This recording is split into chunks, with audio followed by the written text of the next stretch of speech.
بسم اللہ الرحمن الرحیم۔ رجب کے مہینے سے متعلق دو باتیں آپ کے سامنے عرض کرنی ہیں۔ پہلی بات تو یہ ہے کہ رجب کے مہینے میں کنڈے پکانا اور لوگوں کو کھلانا یہ کیسا ہے، جائز ہے یا نہیں ہے؟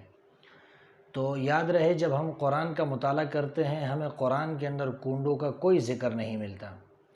دوسرے نمبر پر جب ہم حدیث کی طرف آتے ہیں تو حدیث کے اندر بھی ہمیں کہیں کنڈوں کا ذکر نہیں ملتا،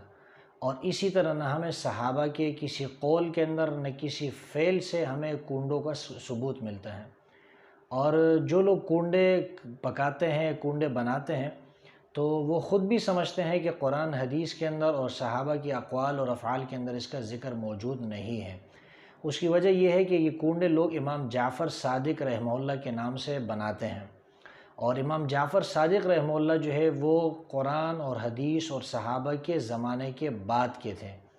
تو جب وہ بعد کے انسان تھے تو ان کے متعلق نہ تو قرآن کے اندر کوئی ذکر موجود ہے اور نہ حدیث کے اندر کوئی ایسی بات موجود ہے، اور نہ خود صحابہ کی اقوال اور افعال سے ان کے متعلق کوئی ایسی بات ثابت ہوتی ہے۔ تو جب ایک چیز کا ذکر قرآن کے اندر بھی نہیں، حدیث کے اندر بھی نہیں، صحابہ کی اقوال اور افعال سے بھی ثابت نہیں، معلوم ہوتا ہے کہ اس کا کرنا وہ ہمارے اوپر کوئی لازم نہیں، اور وہ اس کا کوئی ثبوت نہیں، اور جس چیز کا ثبوت نہ ہو تو اس کو کرنا نہیں چاہیے، وہ بدعات کے زمرے کے اندر آ جاتا ہے۔ دوسری بات کنڈوں سے متعلق آپ یہ سمجھ لیجئے کہ اس کو ہم منسوب کرتے ہیں امام جعفر صادق رحمہ اللہ کی طرف، حالانکہ 22 رجب نہ تو امام جعفر صادق رحمہ اللہ کی ولادت کا دن ہے اور نہ یہ ان کی وفات کا دن ہے، بلکہ یہ حضرت امیر معاویہ رضی اللہ تعالیٰ عنہ کی وفات کا دن ہے، یعنی 22 رجب امیر معاویہ رضی اللہ تعالیٰ عنہ کی وفات کا دن ہے۔ حالانکہ حضرت جعفر صادق رضی اللہ تعالیٰ عنہ کی ولادت کا جو مہینہ ہے وہ رمضان کا مہینہ ہے، اور ان کی وفات کا جو مہینہ ہے وہ شوال کا مہینہ ہے۔ تو 22 رجب نہ تو ان کی وفات کی تاریخ ہے نہ ان کی ولادت کی تاریخ ہے۔ معلوم ہوتا ہے کہ جن لوگوں نے کنڈوں کی یہ رسم ایجاد کی ہے وہ حضرت امیر معاویہ رضی اللہ تعالیٰ عنہ کی وفات پر خوشی منانا چاہتے تھے، اس لیے جو ہے 22 رجب کا انہوں نے انتخاب کیا کہ اس تاریخ کو کنڈے منائے جائیں۔ اور اس کے اندر ایک بات آپ اور یہ بھی سمجھ لیجئے کہ کنڈے جو ہے نا وہ صبح سویرے فجر کی نماز کے بعد خفیہ طور پر جو ہے بنا دیے جاتے ہیں، کھلا دیے جاتے ہیں۔ تو اس کی وجہ یہ بھی سمجھ میں آتی ہے کہ پہلے زمانے کے اندر چونکہ کنڈوں کی رسم موجود نہیں تھی، یہ غالباً 1906 سے اس کی ابتدا ہوئی ہے،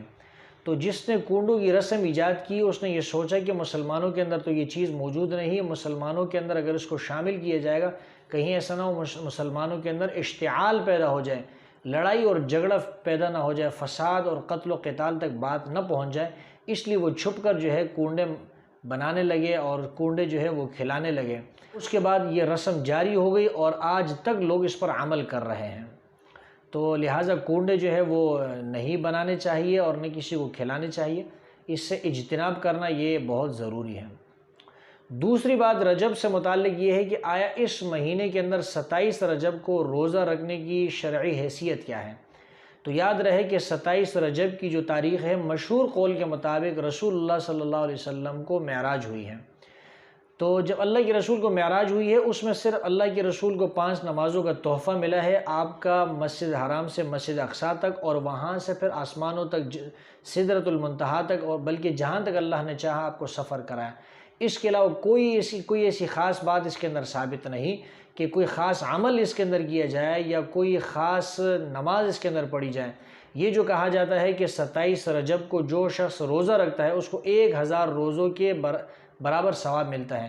تو ایسی کوئی صحیح حدیث موجود نہیں۔ اس قسم کی جو احادیث ہے وہ موضوع ہے، من گڑت ہے، یا بہت ہی کمزور اور ضعیف درجے کی حدیث ہیں۔ لہٰذا ہمیں چاہیے کہ ہم جس طرح عام دنوں کے اندر عمل کرتے ہیں، دن خاص نہیں کرتے روزہ رکھ لیتے ہیں، دن خاص نہیں کرتے جو چاہتے ہیں نماز پڑھ لیتے ہیں، اسی طرح ہمیں چاہیے کہ رجب کے مہینے کے اندر بھی کوئی عمل خاص نہیں کریں، اور یہ جو کنڈے ہم نے خاص کر لیے ہیں اس سے بھی اجتناب کرنا بہت ضروری ہے۔